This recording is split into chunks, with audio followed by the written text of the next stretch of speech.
Hygates. Hello.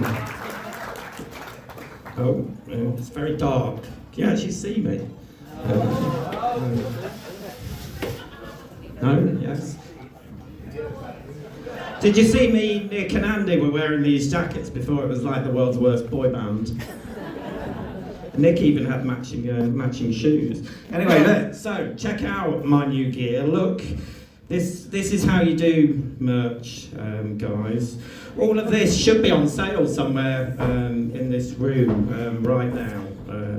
So maybe it's time to bin that unwashed club jacket covered in badges and tragic ride patches.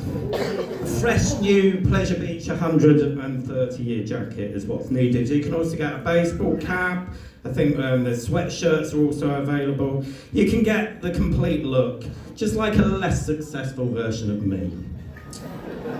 Or, if you want to look like a non-speaking extra from Emmerdale, and it appears like a lot of you do, then you can always buy the club merch instead. This year, apparently they've added an extra large size. Those kids in the sweatshops have been very busy. My advice would be to steer clear of the black and white hoodie, especially if any of you are going to SeaWorld later this year. So that's the sales pitch over. Are you excited for the big weekend in Blackpool? Yay! I would be too if I lived in Middlesex. Okay, so actually I need to do the proper speech. So we'll say, valued members, so now you know I'm joking. Boys and girls, ladies and gentlemen, and Andy. Welcome to the Pleasure Beach Resort in 2026, in what is our 130th season. That's right, we're almost as old as some of Andy's jokes. You guys, we were talking about this before, you guys have been visiting here for like, well, did we say 38 years? Yeah, 38 years. I don't know, it just seems longer. They tell me that there's about 300 of you here this year. Now, is it 4? Okay, I'll have to change my joke then. I think I'm right in saying there was about 400 of you here last year. So if we continue at this rate of decline, Andy, we're only going to have to do this for 3 more years. And some of you probably won't even live that long. So, before I say anything else, we've been instructed, again, by our lawyer, to issue... Hello? Thanks. Now I can't see you, so that's a bonus. So we've been instructed by our lawyer to issue an official apology to the Rollercoaster Club of Great Britain. I know it's hard to believe, but it seems like there is an apology in order. Last year, it seems we, or rather I, apparently overstepped the mark. It's possible that some of you may have been offended. Some of you may have even complained about this speech, although of course those people won't be here today as we've cancelled their season passes. Season passes are now actually annual passes, by the way. It's taken us just 130 years to realise that our guests want annual passes, not season passes. You can buy your pass in October if you want it now, and use it right through until the following October, a whole year later. What a concept. A bit like a Merlin pass, but without the desperation. However, we are still insisting that you scan your e-ticket at every individual ride on park, mainly just to piss you off.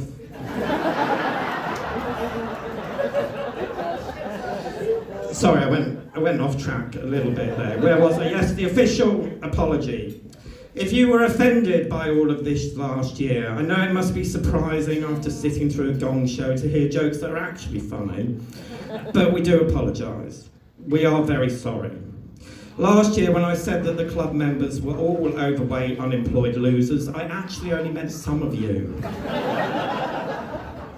And when I said that you shouldn't hang around outside schools or listen to Scott Mills, I actually only meant Andy. And I could have chosen my words more tactfully when I said that sleek, modern steel coasters are obviously better than obsolete wooden rides that instead would make for a great bonfire. Was that too much? Andy, I think the issue may be the new members.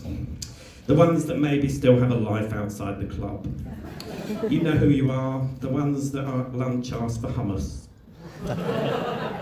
Maybe you don't get that we all actually get on really well. And yes, I have a close bond and long-standing friendship that goes so deep I don't have to even bother showing my face at your tedious evening show in Paradise for you to know that I care. How was your dinner, by the way? We've got a new chef. He has some of his own teeth, which is quite odd really because he's from Central Drive. But he's been on a 3-day catering course, so no hot dogs or burgers this year. Apparently you had roast chicken and cream leek sauce. Well, of course we say chicken. Let's just say I've noticed less pigeons on the roof of that one.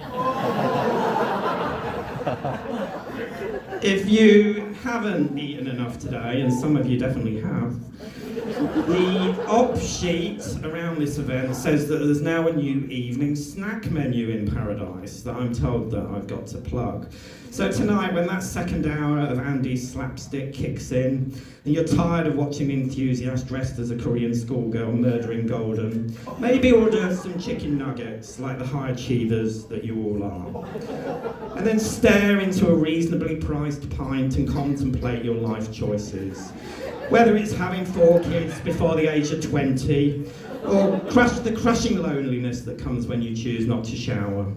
Think about the choices that brought you here to Paradise, to be with your fellow club members who also had nothing better to do on a Saturday night. Could be worse. You could be stuck on a coach 4 hours away from Knoebels with Andy controlling the playlist. Now, since we knew that you guys were coming, you will be pleased to hear that we pulled out all of the stops for your visit.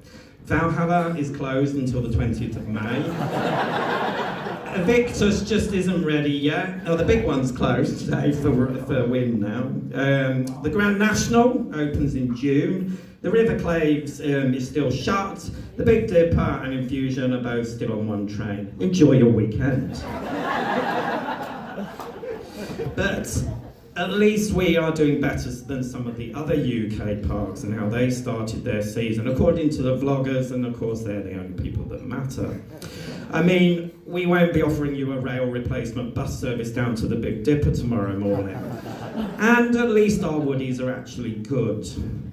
At least some of our rides are actually open. One park had 11 rides closed and it wasn't even Oakwood. Is it too soon? It's been a year. Most importantly of all, at least we aren't Thorpe Park. Did everyone see the drama about Oblivion? Yeah, I mean, luckily there were some 14-year-old online structural engineers ready to explain it all to us. The tunnel was apparently collapsing, the track all needed replacing, the whole thing was about to be closed forever and torn down, and then 2 days later it's open.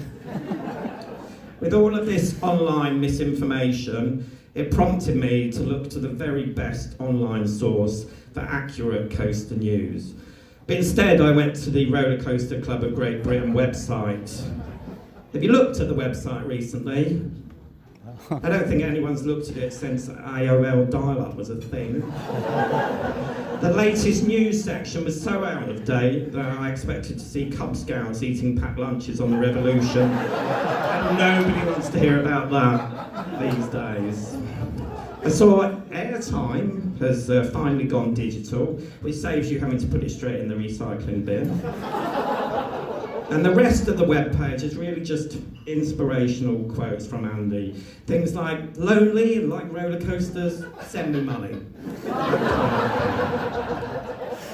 You do know, Andy, you could just go on YouTube now and see theme park news the day that it happens, and I'm actually surprised that you haven't embraced YouTube more. I mean, looking at all the wombles on there, I think you'd fit right in. But on the plus side, it's a big year for new rides in the UK, particularly if you like kiddie coasters, and many of you are, of course, sad enough. You're in luck. A new Paw Patrol coaster at Chessington, a new Bluey coaster at Alton Towers, where the train is longer than the actual ride. Nothing says enthusiasts more than a queue of 40-somethings pushing kids out the way to get the first rides on a coaster aimed at 6-year-olds. I mean, if you wanted short, underwhelming coaster rides, you could have just gone straight Manor.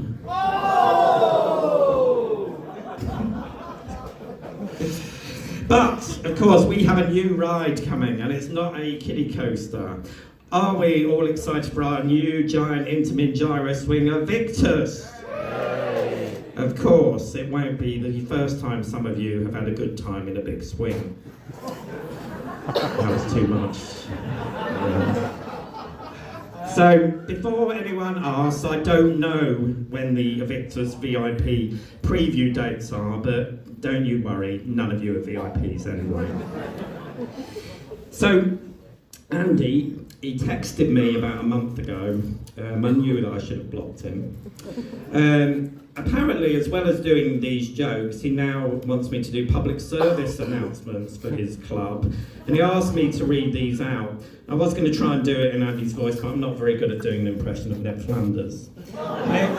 Maybe I should have worn a blue suit with roller coasters printed all over it. But of course, I'm not a twat.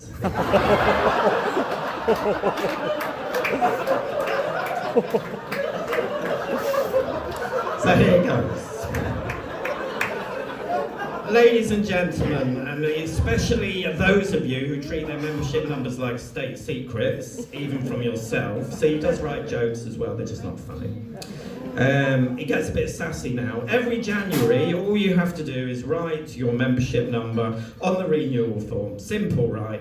And yet, every year, Andy gets the same answers. Can't remember, don't know, not sure. Honestly, it sounds like a membership renewal, no, less like a membership renewal, and more like a group amnesia support meeting. You laughed, I didn't think that was funny. And then you got upset when I called you all losers. With the dwindling numbers, you would think you would be pleased that you are renewing. Andy goes on, well, of course you know that. He says, and then we have the overachievers. There's over 30 of you who do write a number, just not your own. Nothing says community spirit like having someone else's, paid for someone else's renewal fee. Okay, so he sounds a bit pissed off. But here's the part I love. Andy, you're writing this like I care.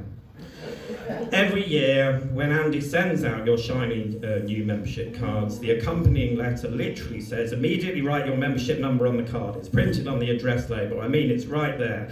You could not miss it unless you actively tried. At this point, I'm convinced that some of you just peel the label off, look at the number, say, nope, too easy, and toss it straight in the bin. Wow.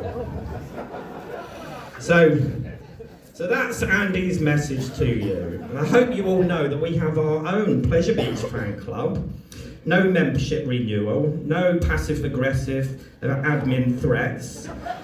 Just fun times with roller coasters. So you're very welcome to join our club instead. But in the meantime, thanks for coming, thanks for listening, and have a great weekend.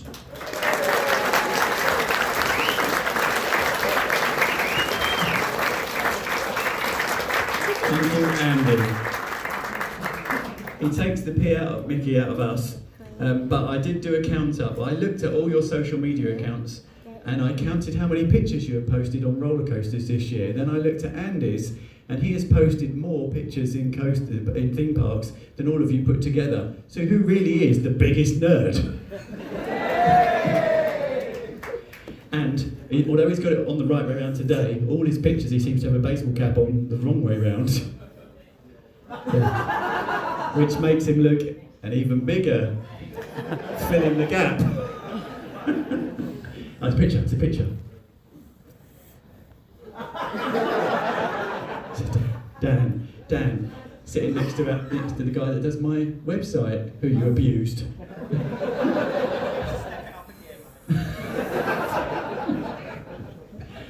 Anyway, if you were offended by anything Andy said, tough. But thank you very much, Andy. Always a pleasure, really. We have got a couple of gifts for you as a thank you. Where's Phil? Phil, where are you? Phil over there. He's done